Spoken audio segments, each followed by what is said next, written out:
La saison de Nantes, elle est catastrophique, elle est cataclysmique. On n'a pas de superlatif nécessaire. 20 points, c'est le pire total à ce stade de l'histoire du FC Nantes. 2 victoires en 15 matchs, c'est le pire bilan à l'extérieur. Et avec 18 défaites, Nantes est à une unité de son record de défaites en une saison. La raison que tout le monde a en tête, évidemment, c'est l'instabilité sur le banc de touche. On enchaîne beaucoup les coachs au FC Nantes. Il y en a eu 3 cette saison. Nantes visait du long terme en commençant la saison avec Luis Castro en profil de formateur. Viré en décembre, remplacé par Ahmed Kantari. Première expérience en Ligue 1, c'est raté. Remplacé par Coach Vaïd en mars, qui n'a pas réussi à rétablir la situation. Cette instabilité des coachs, elle est chronique à Nantes. Regardez le nombre de coachs qu'il y a eu sous la présidence de Waldemar Kita.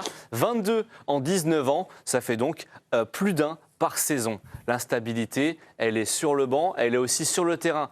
Chez les joueurs, il y a eu 34 joueurs utilisés cette saison, 3 équipes différentes finalement. C'est beaucoup plus que les équipes du top 3. En moyenne, c'est 29. On a regardé, par exemple, pour le Paris Saint-Germain, c'est beaucoup plus. Et Nantes n'a enchaîné que 3 fois le même 11 d'un match à l'autre. On change d'équipe à chaque match. Pas de continuité. Il y a eu beaucoup de recrues aussi l'été dernier et puis cet hiver, mais pas beaucoup de recrues convaincantes. Il y a 6 joueurs qui illustrent les ratés du mercato. L'histoire de Radakovic, le premier, elle est assez dingue. Il arrive l'été dernier et au bout de quelques entraînements, on apprend qu'il est indésirable parce qu'il n'est pas assez bon. Et finalement, il a quand même fait 4 entrées en jeu cette saison. C'est un défenseur, on l'a fait entrer attaquant. Voilà, ça c'est pour la petite anecdote. El Arabi, 39 ans et seulement 3 buts. Ou Hong et Kwon, c'est les 2 Sud-Coréens qu'on attendait beaucoup recruter l'été dernier. Ils sont déjà partis cet hiver. On les a déjà exfiltrés. Kabela, arrivé cet hiver, n'a été titulaire que 5 fois. Et Ganago, de retour de prêt, n'a marqué qu'un but. Il reste 4 matchs pour Vaïd et ses joueurs. Ils doivent rattraper 5 points. Mais quoi qu'il arrive, Nantes vit déjà une saison d'enfer. Voilà pour le tableau dressé par Jérémy. C'était très complet, en tout cas, Jérémy, pour planter le décor autour de ces Canaries. Olivier, les Nantais, 4 matchs. Aujourd'hui, vous croyez au miracle ou il faut plus faire des illusions? On les condamne déjà à la Ligue 2? Non, je pense que c'est trop tard malheureusement et je pense que la vraie erreur de Nantes cette saison, ça a été de se séparer de son entraîneur portugais, Luis Castro aussi rapidement. Moi, je me souviens de ce qu'il faisait du côté de Dunkerque la saison dernière. C'était franchement vachement attrayant. Il y avait beaucoup de jeux et là, on le fait venir et on lui laisse pas le temps. On le vire tout de suite. Derrière, on voit qu'avec Ahmed Kantari, ça prend pas non plus.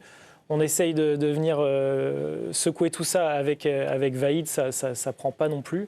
Si, au début ça a pris. S'il était arrivé plus tôt, même on se dit peut-être. Peut-être, mais c'est trop tard. Et je pense qu'on sous-estime aussi à quel point le FC Nantes a souffert de la crise des droits télé, parce que c'était quelque chose qui représentait quasiment 60% du total du budget du FC Nantes, et je pense qu'on le voit avec les mercatos qui ont été compliqués, le diététicien qui avait été écarté, la psychologue qui avait été écartée. Je pense qu'il y a une succession de toutes petites choses qui font qu'aujourd'hui, le FC Nantes est là où il est, malheureusement. C'est tout l'inverse. Hier, on a fait Lens, le modèle à suivre. D'ailleurs, qui est bénéficiaire aussi, quand on regarde la balance entre les ventes et les achats. Nantes, là, c'est catastrophique, Bruno, sur le mercato. C'est les mauvais choix. C'est un manque d'argent, nous dit Olivier, mais il n'y a pas qu'un manque d'argent. On a l'impression qu'on... Non, mais on est quand même sur un club malade depuis plusieurs années. Oui. Et en fait, le constat, il me l'est fait là, parce qu'on va les voir tomber en Ligue 2. Moi, hier, j'ai assisté à la conférence de presse de Vaïd Halilhodžić.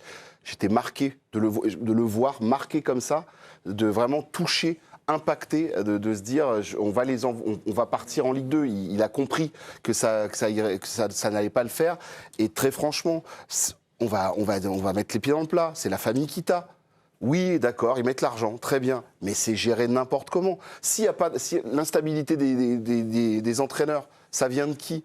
Qui vient mettre son nez dans la gamelle tout le temps? C'est Franck, le directeur sportif, c'est le père Kita aussi, et on sait très bien qu'à un moment donné, le meilleur exemple, c'est Lens, le meilleur exemple, c'est le PSG. Le moment où on a dit au président, restez à votre place. Mettez-vous à votre place, et puis on va vous mettre un entraîneur qui va tout gérer, qui va faire ça bien. Et laissez le directeur sportif faire son travail. Mais là, on voit bien les joueurs...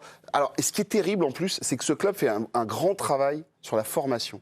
c'est l'un des meilleurs clubs formateurs. U17, U19, ça sort des jeunes. Il y a des jeunes revenu, parce qu'ils l'avaient perdu, ça. Oui, et c'est ça, on peut revenu, le... mais ils l'ont retravaillé. Mais sauf qu'il faut, justement, si tu fais ce travail-là, il faut une structure avec tes pros. Et là, ils font n'importe quoi.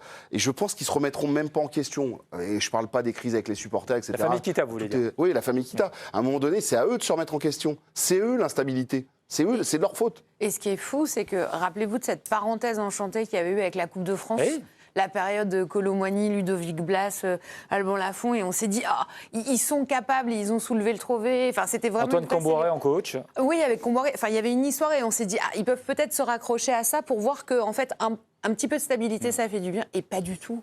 Rien n'a tenu, en fait. Alors qu'ils ont connu, c'était il n'y a pas si longtemps que ça, c'était quoi, il y a 3 saisons 3 saisons. 2022. Donc, tu vois, c'est très récent et pour autant aujourd'hui, quand tu vois le match d'hier, tu dis mais c'est pas le même club, c'est pas possible. Mais Comboiré, Antoine Comboiré, qu'est-ce qu'il a fait ? La porte du vestiaire était fermée. Oui. La famille Kita ne pouvait pas avancer. Et quand il fallait dire quelque chose au président, il lui rentrait dans le nez. Et ça se passait comme ça. Et en fait, ils sont sur ce rapport de force-là. Mais ça ne marche plus comme ça, en fait. Là, c'est un modèle à l'ancienne. Ça ne peut plus marcher comme ça. Et quand tu parles de Lens, il est là. Faire confiance aux bonnes personnes, au bon endroit. Et quand ils ont commencé à penser à se dire il faut qu'on rappelle Antoine Comboiré une nouvelle fois pour qu'il nous sauve le truc, c'était déjà trop tard. Olivier, on a connu le Grand Nantes, j'ai envie de dire. Voilà, il y avait une forme de jeu aussi. On a beaucoup parlé du jeu à la nantaise, de joueurs qui sont sortis aussi de Nantes. Est-ce que ça vous chagrine de voir ce club dans cet état-là aujourd'hui ? Maintenant, on est en train de vivre l'inverse de ce qu'on a connu, tu vois, à mon époque et même après plus tard encore pendant les 15 ou 20 années qui ont suivi. C'est affreux ce qui est en train de se passer à Nantes, parce qu'au niveau de la vie du club, je t'écoutais parler de la famille Kita. Moi, je peux vous dire que des fois, quand je commentais les matchs chez Canal, le président il vient nous expliquer le football, comment il se passait. Des fois, moi, je disais rien, j'écoutais, je disais, mais qu'est-ce qu'il fait là ? Il se trompe. Effectivement, je te rejoins, c'est pas parce qu'il met l'argent qu'il connaît le football, c'est pas parce que, etc. Donc ça m'avait toujours un petit peu surpris. Mais moi, je pense que Nantes, c'est du grand n'importe quoi. C'est un truc de cinglé. J'avais pas vu ces stades de dire 22 entraîneurs. Ah bah, 19 ans. 22 Sur 19 ans, tu te rends compte, c'est quand même pas possible. Alors que on est tous à le dire, de toute façon, un club, s'il veut tenir, il faut de la continuité. Il faut qu'un entraîneur puisse rester minimum 2 ans, 3 ans. Et bravo pour ce qu'a dit Bruno par rapport à ce que fait le Paris Saint-Germain. On a vu le changement, la transformation, Luis Enrique qui prend les choses en main, etc.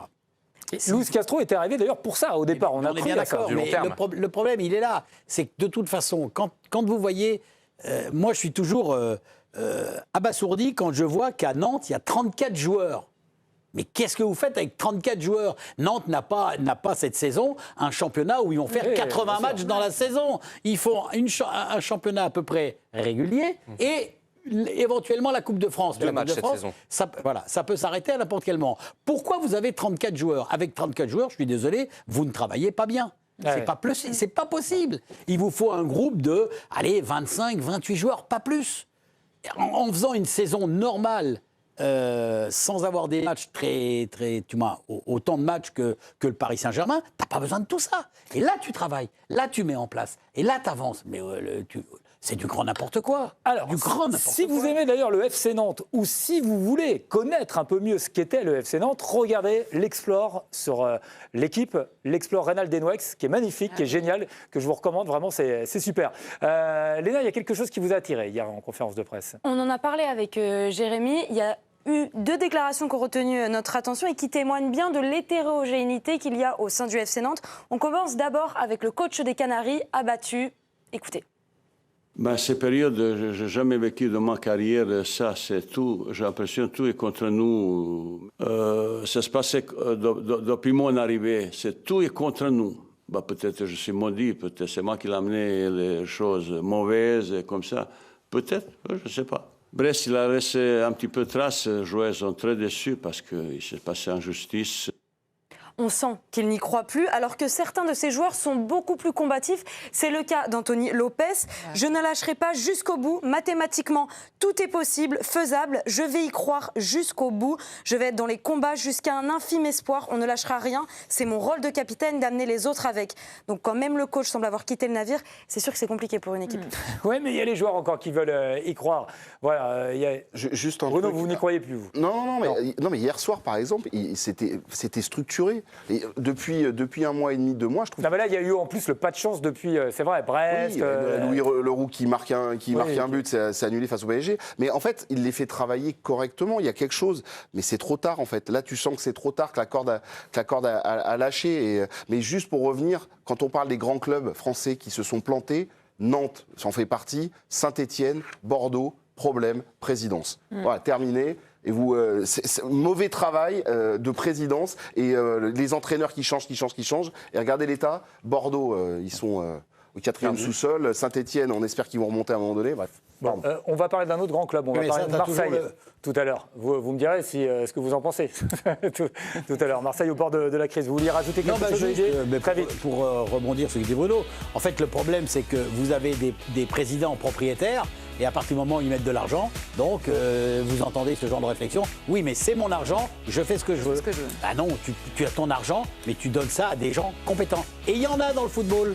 Très bien. Et des anciens joueurs, notamment des clubs, il y en a qui sont compétents pour faire quelque chose de super important.